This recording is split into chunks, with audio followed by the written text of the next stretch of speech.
नमस्कार, आप देखना शुरू कर चुके हैं सशक्त झारखंड और मैं हूं आपका भाई नवीन कुमार। एक-एक करके हम लोग पूरे देश, दुनिया और भारत से जितने भी प्रमुख खबरें हैं उसको हम लोग जानने का प्रयास करेंगे। तो अगर आपने अभी तक हमारे चैनल को सब्सक्राइब नहीं किया है, तो सब्सक्राइब कर लें और फेसबुक पर देख रहे हैं तो फॉलो कर लें, क्योंकि लगातार ऐसे आपको रोजाना अपडेट्स मिलता रहेगा। तो चलिए शुरू करते हैं आज की ताज़ा खबरें।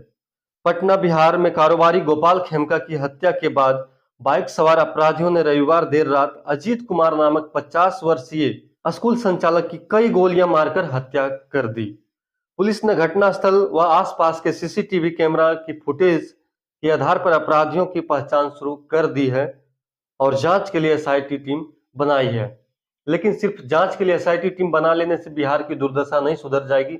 जंगल राज कहा जाता था लालू के राज में, लेकिन असली जंगल राज अभी देखने को मिल रहा है, क्योंकि आए दिन, हर एक दिन, प्रत्येक दिन कोई ना कोई इस प्रकार का घटना सामने आ रहा है जहां लोगों की निर्मम हत्या कर दी जा रही है। इसके जिम्मेवार कौन है? वैश्विक मांग में कमी के बीच रुपये 550 प्रति 10 ग्राम सस्ता हुआ सोना, यानी कि प्रत्येक 10 ग्राम में 550 रुपए की कमी आई है।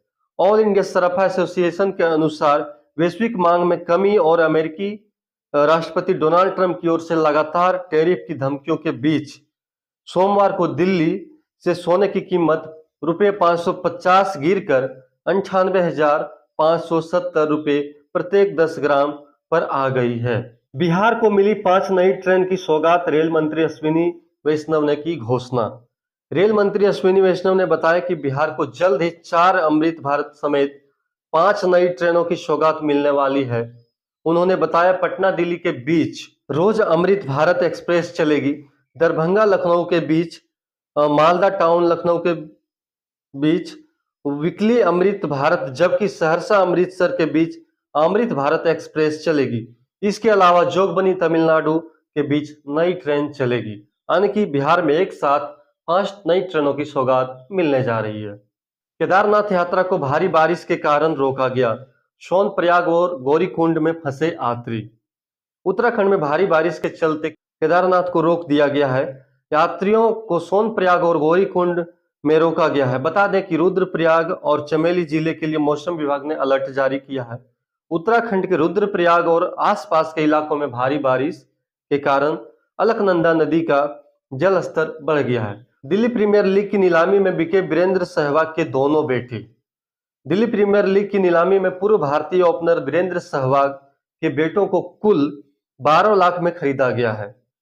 वीरेंद्र के बड़े बेटे 17 वर्षीय आर्यवीर सहवाग बल्लेबाज को सेंट्रल दिल्ली किंग्स ने रुपये 8 लाख में खरीदा। वहीं उनके छोटे बेटे को 15 वर्षीय वेदांत सहवाग ऑफ स्पिनर को वेस्ट दिल्ली 4 लाख रुपए में खरीदा। मोबाइल यूजर्स को लग सकता है बड़ा झटका, 10 से 12% तक बढ़ जाएगा बिल। इकोनॉमिक टाइम्स के मुताबिक मोबाइल टैरिफ इस साल के अंत तक 10 से 12% तक बढ़ सकते हैं। इंडस्ट्री एग्जीक्यूटिव और एनालिस्ट ने कहा कि मई में एक्टिव यूजर्स की संख्या में बढ़त और लगातार 5 महीने तक नेट यूजर में बढ़त के चलते टेलीकॉम कंपनियों की भूख बढ़ गई है। बाढ़ प्रभावित इलाके में पहुंची कंगना से महिला ने कहा, फोटो खिंचाने आई हो? उन्होंने दिया जवाब। आइए जानते हैं क्या कुछ बोला। काफी आलोचना के बाद बीजेपी सांसद व एक्ट्रेस कंगना रनौत अपने संसदीय क्षेत्र मंडी हिमाचल प्रदेश के बाढ़ प्रभावित क्षेत्र सराज पहुंची। इस दौरान कंगना से एक महिला ने कहा, आप सिर्फ फोटो खिंचाने आई हो क्या? ऐसा थोड़ी होता है कि 2 आदमी पकड़ो, फोटो खिंचाओ और चलते बनो। इस पर कंगना ने कहा, मेरे पास कौन सी कोई कैबिनेट है? यानी कि अगर आप एक सांसद है और आपके पास कोई कैबिनेट है नहीं है, तो क्या आप किसी जनता का सेवा, किसी जनता का मदद नहीं कर सकते हैं? तो ऐसे में तो आपका सांसद बनना बेकार है, क्योंकि जनता का सेवा सिर्फ मंत्री और मुख्यमंत्री और प्रधानमंत्री बन के नहीं किया जा सकता है। एक नेता अगर सांसद, विधायक या कुछ अच्छे पद पर है तो वह जनता का सेवा कर सकता है। यूपी में पत्नी से परेशान शख्स ने राष्ट्रपति से मांगी इच्छा मृत्यु, कहा, मुझसे रोज लड़ती है मेरी पत्नी।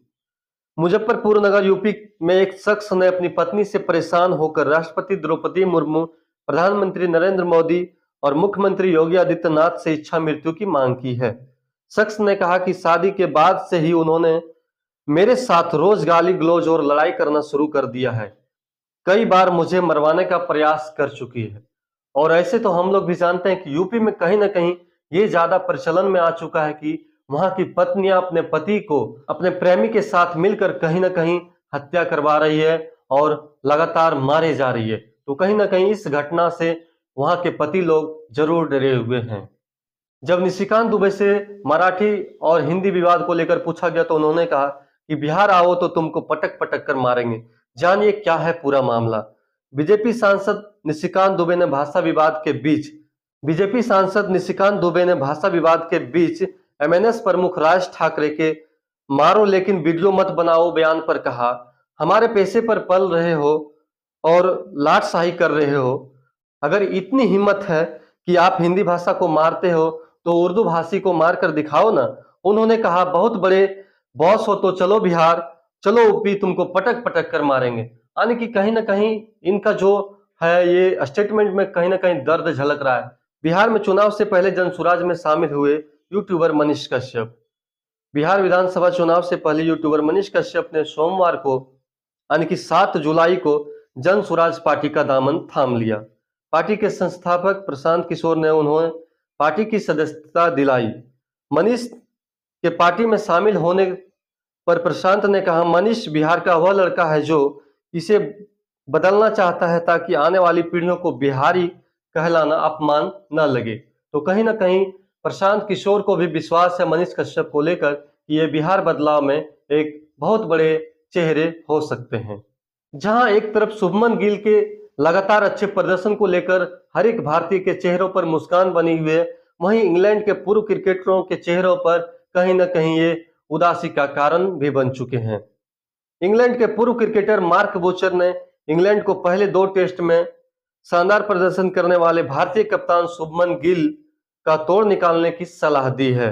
बूचर का कहना है कि अब तक गिल तकनीकी रूप से सीरीज की काफी अच्छा खेल खेल रहे हैं और हो सकता है कि इस सीरीज के अंत तक उनके पास कुछ और रिकॉर्ड हो।